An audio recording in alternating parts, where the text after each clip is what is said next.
हरि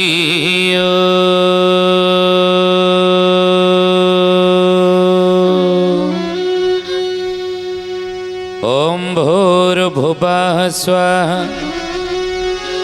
तत्सवितुर्वरेण्यं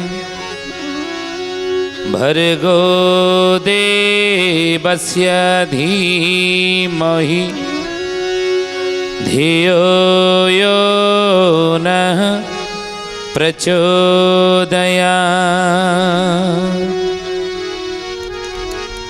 नमस्ते अच्युतानन्दं नमस्ते जगन्नाथाय नमो जसवन्तानन्दं बलराम नमो नमः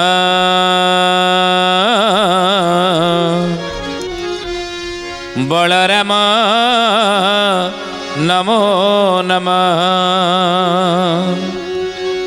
बोलिए महापुरुष अच्युतानंद जी की जय। सुधी यानी ज्ञानी गुणी मंडली आजिर अध्यायर आलोचना को आपण मानक स्वागत जनाऊँ। आजिर मालिका वचन आलोचन आम आलोचना करने को जाऊँगी महापुरुष अच्युतानंदर मालिकार गुरुवाद। महापुरुष अच्युतानंदर मालिका शास्त्र रे गुरुवादर महात्म्य कौन, गुरुवरणर महात्म्य कौन, गुरुदीक्षार महत्व केते, ये गुरुवादर प्रसंग आम आज मालिका वचन रे आलोचना करने को जाऊँगी।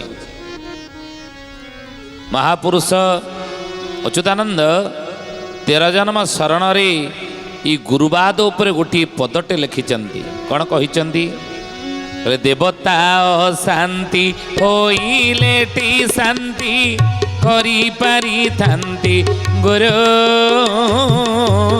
गुरु असंतुष्ट होई गले शिष्य साप हुए महामेरु साप हुए महामेरु है सुजाने साप हुए महामेरु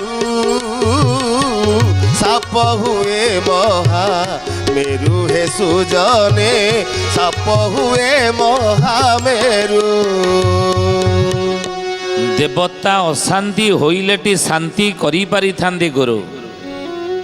महापुरुष कहउचंती शिष्य रामचंद्र आगे धन रे देवता माने जदि का ऊपर रुष्ट होई थांती, का ऊपर असंतुष्ट होई थांती, जदि बा कौन सी ग्रहरिष्ठ जदि का ऊपर पड़ी थाए, कार ग्रहरिष्ठ थाए, ग्रह माने जदि अशांति थांती, तले महापुरुष कहउचंती अनेक समय आपण माने देखिथिबे भल काम करुथिबा, मंदिर जाउथिबा, ठाकुर पूजा करुथिबा, पूजा उपासना करुथिबा, किंतु जदि विपद आपद पड़ी गला एतक करी मध्य आमे सेतबेले कोन कहंती नाइ नाइ तोर ग्रह दशा थिला, तोर ग्रह दशा थिला, ग्रहरिष्ठ थिला, आमे एमिति कहंती ना।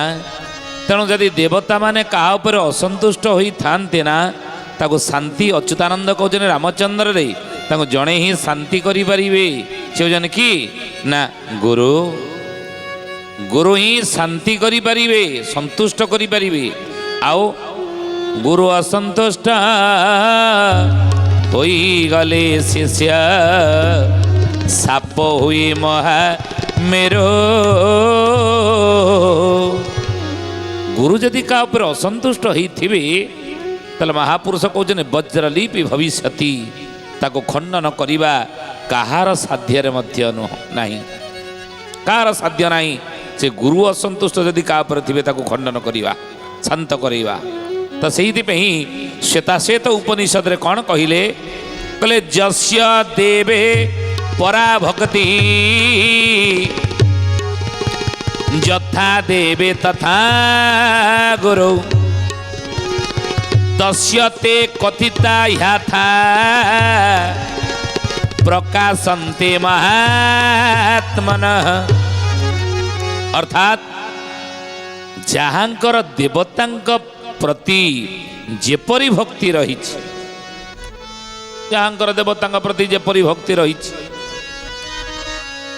ମୋର ଯେମିତି ଭକ୍ତି ଅଛି ଭଗବାନଙ୍କ ପ୍ରତି ଆଉ ଜଣଙ୍କର ସେଭଳି ଭକ୍ତି ଥିବ ବୋଲି ସେମିତି କିଛି ମାନେ ନାହିଁ, ସେମିତି କୌଣସି ଗ୍ୟାରେଣ୍ଟି ନାହିଁ। ମୁଁ କୃଷ୍ଣଙ୍କୁ ଭଲ ପାଏ, ଆଉ ସମସ୍ତେ ସଂସାର ଲୋକ ଯେ କୃଷ୍ଣ ଭଗବାନଙ୍କ ପ୍ରତି ସେଇ ମୋ ଭଳି ଭକ୍ତି କରିବେ ସେମିତି କୌଣସି ତ ମାନେ ନାହିଁ ନା।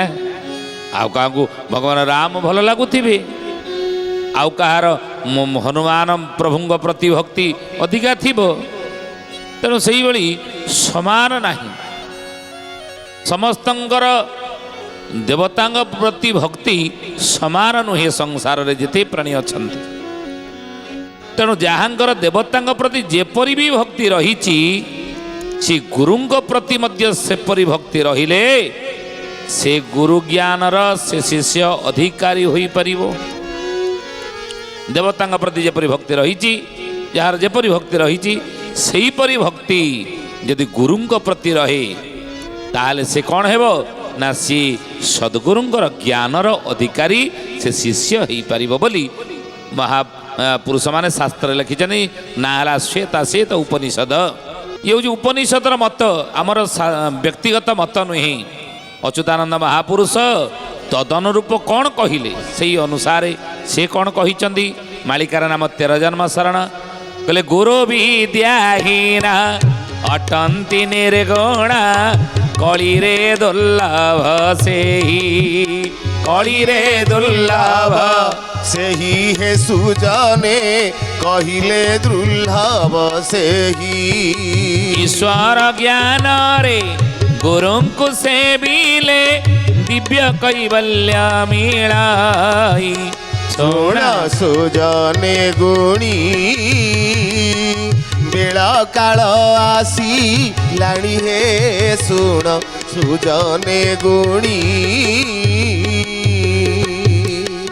କହିଲେ ଗୁରୁ ବିଦ୍ୟାହୀନ ଅଟନ୍ତି ନିର୍ଗୁଣ, କଳିରେ ଦୁର୍ଲଭ ସେହି। ଈଶ୍ୱର ଜ୍ଞାନରେ ଗୁରୁଙ୍କୁ ସେବିଲେ ଦିବ୍ୟ କୈବଲ୍ୟ ମିଳାଇ। 13 ଜନ୍ମ ଶରଣରେ ମହାପୁରୁଷ ଅଚ୍ୟୁତାନନ୍ଦ ଶ୍ଵେତାଶ୍ଵେତ ଉପନିଷଦରେ ଯାହା କୁହାଗଲା ଗୁରୁବାଦ ଉପରେ, ଅଚ୍ୟୁତାନନ୍ଦ ମଧ୍ୟ ସେଇ କଥା 13 ଜନ୍ମ ଶରଣରେ ଶିଷ୍ୟ ରାମଚନ୍ଦ୍ରଙ୍କ ଆଗରେ କହୁଛନ୍ତି। ବାବୁରେ, ଈଶ୍ୱର ଜ୍ଞାନରେ ଯଦି ଗୁରୁଙ୍କୁ ତୁ ସେବିଲୁ ନା, ସେବା କଲୁ, ତାହେଲେ କ'ଣ ହେବ ନା ଦିବ୍ୟ କୈବଲ୍ୟ ମିଳଇ, ଗୁରୁ କୃପା ତତେ ମିଳିବ ବୋଲି ମହାପୁରୁଷ ଅଚ୍ୟୁତାନନ୍ଦ ଜି କି। ତେଣୁ ମହାପୁରୁଷ କହିଲେ ସେ ହେଉଛି ସୁଶିଷ୍ୟ ନିଜ ଗୁରୁଙ୍କ ଭିତରେ ଯିଏ ଭଗବାନଙ୍କୁ ଦେଖେ, ଚାରିଆଡ଼େ ମୁହଁ ମାରେ ନାହିଁ। ମୋ ପାଇଁ ମୋ ଗୁରୁ ଭଗବାନ, ଏ କଥା ଯାହା ଭିତରେ ରହିଛି, ଯେଉଁ ଶିଷ୍ୟ ଭିତରେ ରହିଛି ଏ ଭାବନା, ସେ ନିଶ୍ଚିତ ସେ ଗୁରୁ କୃପା ପାଇବ। ତେଣୁ ଧ୍ୟାନ ମୂଳମ୍ ଗୁରୁର ମୂର୍ତ୍ତି, ପୂଜା ମୂଳମ୍ ଗୁରୁର ପଦ। ଯଦି ପୂଜା କରୁଛ ତାହେଲେ ଗୁରୁ ପାଦ ପଦ୍ମକୁ ପୂଜା କର। କାହିଁକି ନା ଗୁରୁ ପାଦ ପଦ୍ମ ନୌକା, ଗୁରୁ ପାଦ ପଦ୍ମ ଇଏ ନୌକା ଭବତରଣରୁ ତତେ ପାରି କରିଦେବ ଏ ଭବ ସଂସାରରୁ। ତେଣୁ ପୂଜା ମୂଳମ୍ ଗୁରୁର ପଦମ୍, ଆଉ ମନ୍ତ୍ର ମୂଳମ୍ ଗୁରୁର ବାକ୍ୟ, ମୋକ୍ଷ ମୂଳମ୍ ଗୁରୁର କୃପା। ମନ୍ତ୍ର ମୂଳମ୍ ଗୁରୁର ବାକ୍ୟ। ମନ୍ତ୍ର, ହଁ ମୋତେ ହେ ଗୁରୁଦେବ ଆପଣ ତ ମୋତେ ମନ୍ତ୍ର କାହିଁ ଦେଇନାହାନ୍ତି, କେଉଁ ମନ୍ତ୍ର ମୁଁ ଜପ କରିବି, କେଉଁ ମନ୍ତ୍ର ଜପ କଲେ କିଂ କୋ ଧର୍ମ ସର୍ବଧର୍ମାନ ଭବତ ପରମବତଃ କିଂ ଜପତ ମୁଚ୍ୟତେ ଯନ୍ତ୍ରୁ ଜନ୍ମ ସଂସାର ବନ୍ଧନାତ୍।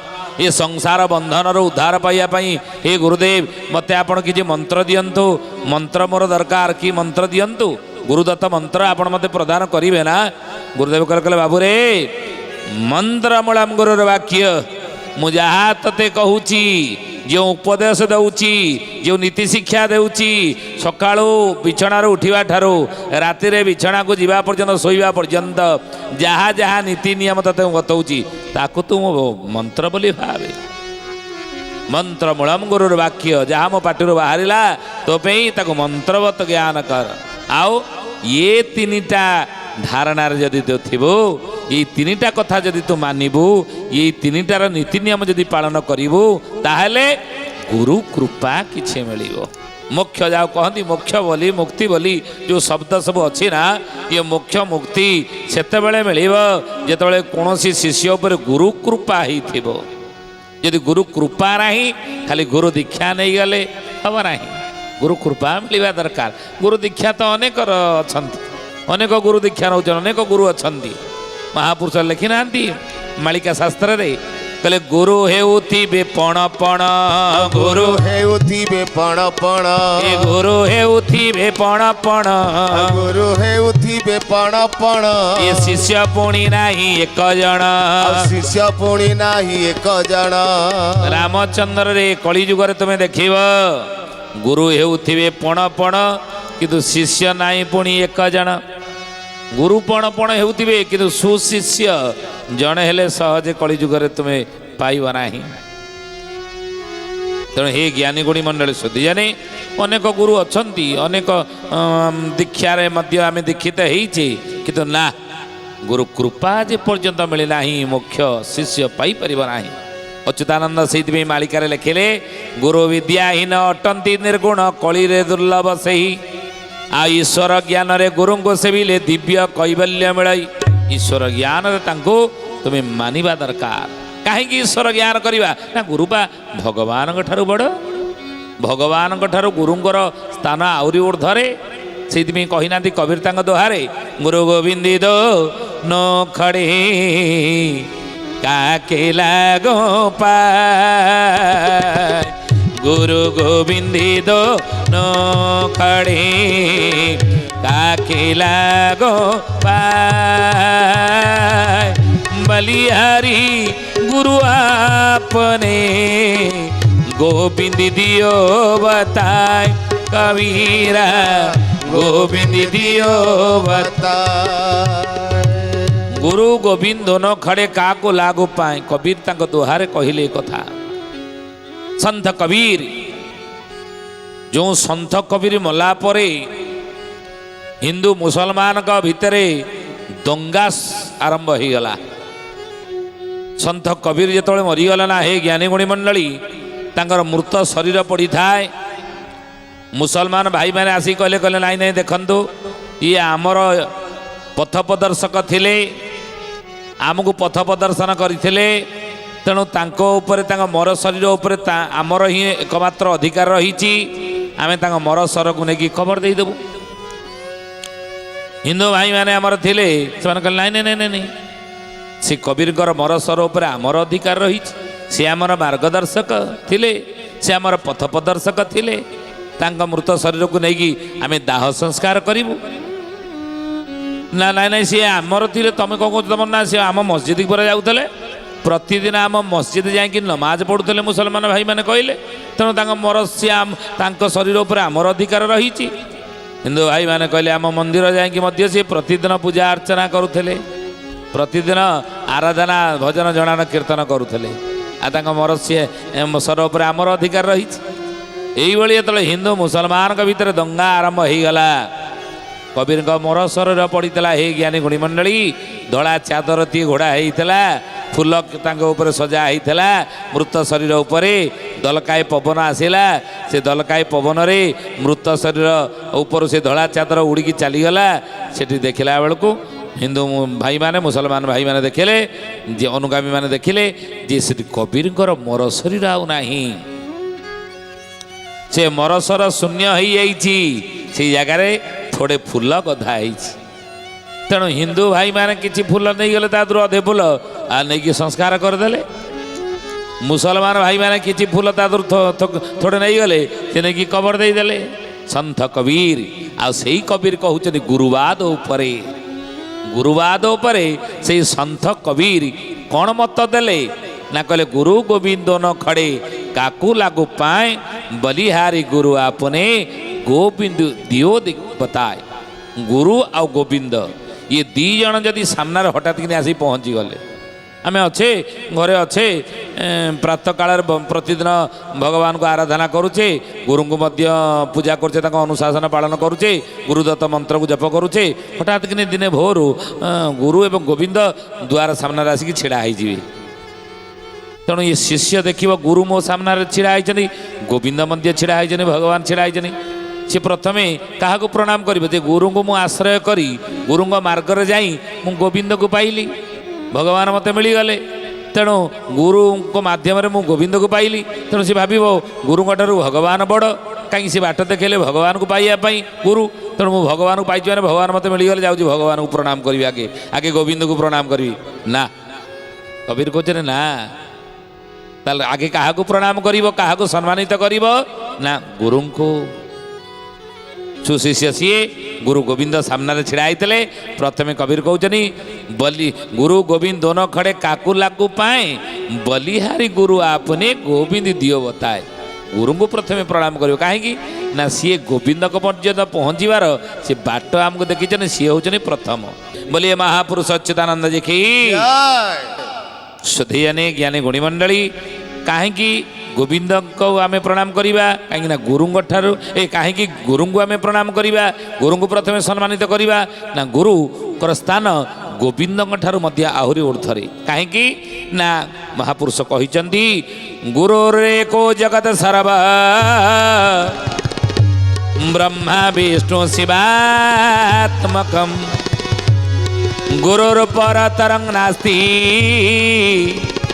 तस्मात् संपूजयेत् गुरुम कौन कहले कहले गुरुरे को जगत सर्व ब्रह्मा विष्णु शिवात्मकं गुरु गीतार एक कथा कह गुरु ही ब्रह्मा गुरु ही विष्णु गुरु ही महेश्वर स्वरूप शिव स्वरूप तेणु से कहले गुरुरे को जगत सर्व ब्रह्मा विष्णु शिवात्मकम आओ गुरुर परतरं नास्ति तस्मात् संग पूजयेत् गुरुम गुरुंकर स्थान ब्रह्मा विष्णु ठारू आहुरी मध्य ऊर्धरे गुरु समस्त जगत ब्रह्मा विष्णु शिवात्मक अटंती एवं गुरुंग ठारू अधिक ये संसार किछि नाही तेणु अतएव श्री गुरुदेव को पूजा करने शिष्यर प्रथमे होची कर्तव्य परे होची गोविंद तेणु अच्युतानंद महापुरुष गुरु भक्ति गीतारे अनुरूप से कथा कहले कौन कहले कहले विष्णु पराए गुरुंको माणिब विष्णु पराए गुरु को माणिब शिव पराए गुरुंको पूजिब शिव पराए गुरु को पूजिब मालिकार नाम है गुरु भक्ति गीता ये गुरु भक्ति गीतार कहते अच्युतानंद प्रिय शिष्य रामदास आगे कहले धन रे कौन करिब ना विष्णु पराए गुरुंगो मणिब जड़े गाड़ी चालना आम जन ठारू शिखिले कार चलेवा शिखिले जी शिखेला सी आमर शिक्षा गुरु है गाड़ी चालना सी आमर शिक्षा गुरु है जी आमको टेलर मेसीन चलेवा शिखेदेला सी आमको सी शिक्षा गुरु है तो से मनीष जीवन में शिक्षा गुरु अनेक मिले से शिक्षा गुरु को आम सब सम्मानित करवा दरकार किंतु अच्युतानंद महापुरुष मालिकार कौन कहते कहले सदगुरु बिना नरकार नबरो जीवन हुए उद्धार मनीष जीवन रे जन्मर मृत्यु पर्यंत अनेक शिक्षा गुरु आमको मिलती मिलबे मध्य जदुराजा तले पचारि हे महात्मा आपण जीवन रे केते गुरु करिसंती कहउजने अमके मोर गुरु समके मोर गुरु अमके केते गुरु कर 24 गुरु करिछि ना से 24 गुरु किए किए ना मु पृथ्वी अग्नि वायु जल आकाश ये पंचभूत को गुरु करिछि कोणा छुआ को गुरु करिछि आउ पिंगला बेसिया को मु गुरु कली अजगर साप को मु गुरु कली महुमाछी की मु गुरु करछि हाथी की मु गुरु करिछि एवं आउ कौन ना ई बड़ी मु अनेक अनेक को मु जीवन रे गुरु रूपे ग्रहण करिछि ये माने मोर जण जणे शिक्षा गुरु आंकटर मु किछि शिखिछि ये मोर शिक्षा गुरु किंतु अच्युतानंद महापुरुष मालिकारे कहउचंदी जेते कथा मान तो आगे कहिनो ए अटे सकल सारा सतगुरु बिना नर कार्णवरो जीवन हुए उद्धार जीवन हुए उद्धार हे सुजने जीवन हुए उद्धार जीवन हुए उद्धार ଉଦ୍ଧାର ହେ ସୁଜନେ ଜୀବନ ହୁଏ ଉଦ୍ଧାର। କହିଲେ ଯେତେ କଥା ମାନ ତୋ ଆଗେ କହିଲି ହେ ରାମଚନ୍ଦ୍ର ହେ ପ୍ରିୟ ଶିଷ୍ୟ ମୋର, ଇଏ ସବୁଯାକର ସାର କଥା ହେଉଛି କ'ଣ ନା ସଦଗୁରୁ ବିନା ନରକାର ନବରୁ ଜୀବନ ହୁଏ ଉଦ୍ଧାର। ଇଏ ଶିକ୍ଷାଗୁରୁ ଜୀବନରେ ଅନେକ ମିଳିବେ, ଶିକ୍ଷାଗୁରୁ ଜୀବନରେ ଅନେକ ଆସିବେ, କିନ୍ତୁ ସେ ଆମର ଆତ୍ମାର କ'ଣ ସଦ୍ଗତି କରିପାରିବେ? ଏ ଜୀବାତ୍ମାଙ୍କର କ'ଣ ମୁକ୍ତି ପଥର ପ୍ରଦର୍ଶକ ସେମାନେ ହେଇପାରିବେ? ନା। କିଏ ହେବେ ନା ସଦ୍ଗୁରୁ ଜୀବନରେ ଜଣେ ହିଁ ମିଳନ୍ତି। ଜଣେ ଶିଷ୍ୟର ଜୀବନରେ ସଦ୍ଗୁରୁ ସେତେ ଜଣେ ମିଳିବେ କେତେବେଳେ ନା ଯେତେବେଳେ ତାର ସେଭଳି ସୁସଂସ୍କାର ଯେତେବେଳେ ତା ଭିତରେ ଆସିବ, ସେଭଳି ପାତ୍ରତା ଯେତେବେଳେ ଆସିବ, ଯୋଗ୍ୟତା ଯେତେବେଳେ ଆସିବ, ପୂର୍ବ ଜନ୍ମର ପ୍ରାରବ୍ଧ ଯଦି ଥିବ, ସୁସଂସ୍କାର ଯଦି ଥିବ, ଜନ୍ମ ଜନ୍ମାନ୍ତର ସଂସ୍କାର ଯଦି ଥିବ, ସେଭଳି ସଦ୍ଗୁରୁ ଜଣେ ଆମକୁ ନିଶ୍ଚିତ ମିଳିବେ। ତେଣୁ ସେଇଥିପାଇଁ କହିଲେ ଆଉ ସେ ସଦ୍ଗୁରୁ କ'ଣ କରିପାରନ୍ତି ନା ସେ ସଦ୍ଗୁରୁ ପୁରା କ'ଣ କରନ୍ତି ଏଇ ଅର୍ଥାତ୍ ଆତ୍ମାର ସଦ୍ଗତି କରିଥାନ୍ତି, ଭଗବତ ପ୍ରାପ୍ତ କରିଥାନ୍ତି। ସେଇଥିପାଇଁ କହିଲେ ଯେ ବିଷ୍ଣୁ ପରାଏ ଗୁରୁଙ୍କୁ ମଣିବ, ଶିବ ପରାଏ ଗୁରୁଙ୍କୁ ପୂଜିବ। ଆଉ କ'ଣ କରିବ ନା ଗୁରୁଙ୍କୁ ବ୍ରହ୍ମା ପ୍ରାୟ ସ୍ତୁତି କରି, ଗୁରୁଙ୍କୁ ବ୍ରହ୍ମରାୟ ସ୍ତୁତି କରି, ଆଜ୍ଞାକୁ ହୋଇଥିବ ଅବଧାରୀ, ଆଜ୍ଞାକୁ ହୋଇଥିବ ଅବଧାରୀ। ଗୁରୁଙ୍କୁ ବ୍ରହ୍ମା ପ୍ରାୟ ସ୍ତୁତି କରି, ବ୍ରହ୍ମାଙ୍କ ଭଳି ଗୁରୁଙ୍କୁ ତୁମେ ସ୍ତୁତି କରିବ। ସେ କ'ଣ କରନ୍ତି ନା ବ୍ରହ୍ମା ଯେମିତି ସୃଷ୍ଟି ସର୍ଜନା କରନ୍ତି, ଗୁରୁ କ'ଣ କରନ୍ତି ନା ସେଇଭଳି ଶିଷ୍ୟକୁ ପୁଣି ଥରେ ସୃଷ୍ଟି କରନ୍ତି। ମାତା ପିତାଙ୍କର ଆମେ ବିନ୍ଦୁ ରୂପକ ସନ୍ତାନ, କିନ୍ତୁ ଗୁରୁଙ୍କର ଆମେ ନାଦ ରୂପକ ସନ୍ତାନ। ଗୁରୁ ଆମକୁ ଦ୍ୱିତୀୟ ଜନ୍ମ ଦିଅନ୍ତି, ବ୍ରହ୍ମା ଭାବରେ ସେ ଶିଷ୍ୟକୁ ତିଆରି କରନ୍ତି। ଆଉ ବିଷ୍ଣୁ ଭଳି ପାଳନ କରନ୍ତି। ବିଷ୍ଣୁ ଯେମିତି ସଂସାର ପାଳନ କରନ୍ତି, ଗୁରୁ ସେମିତି ଶିଷ୍ୟକୁ ପାଳନ କରନ୍ତି। କେଉଁଟା କରିବା ଉଚିତ, କେଉଁଟା ନ କରିବା ଉଚିତ, କ'ଣ କରିବା ଦରକାର, କେଉଁଟା ନ କରିବା ଦରକାର, ଇଏ ଶିକ୍ଷା ଶିଷ୍ୟ ଦିଅନ୍ତି। ଆଉ ଶିବ ସଂସାରରେ ଯେତେବେଳେ ସଂହାର କରନ୍ତି, ସଂହାର କାର୍ଯ୍ୟ ଶିବଙ୍କର, ପ୍ରଳୟ କାର୍ଯ୍ୟ ଶିବଙ୍କର, ଶିଷ୍ୟ ଭିତରେ ଥିବା ସମସ୍ତ କୁସଂସ୍କାରକୁ ବିନାଶ କରିବାର କାର୍ଯ୍ୟ ଗୁରୁ ଭଗବାନ ଶଙ୍କର ଭାବରେ ସେ କାର୍ଯ୍ୟ ତୁଲାନ୍ତି। ଆଜି ତ ସମୟ ହେଇଛି, ତ ଆସନ୍ତୁ ବାଣୀକି ବିରାମ ଦେବା, ସେ ପ୍ରଭୁଙ୍କର ନାମ ନେଇ ପୁଣି ଆସନ୍ତା ଅଧ୍ୟାୟରେ ଆମେ ଆଲୋଚନା କରିବା। बोला हरि बोला हरि बोला बोला हरि हरि बोला हरि बोला हरि बोला बोला हरि हरि जय जगन्नाथ आदि कंद मदन मुरारी जय जगन्नाथ आदि कंद मदन मुरारी बोला हरि बोला हरि बोला बोला हरि हरि बोला हरि बोला हरि बोला बोला हरि हरि सुधी जानी आज आसंतु बाणी की एठारे विराम देवा पुणी आसंता अध्याय भेट हेबा रहुचु हरिओम शांति शांति शांति सर्वारिष्ट सुशांति भवतु। प्रार्थना आम आनंदर उत्स।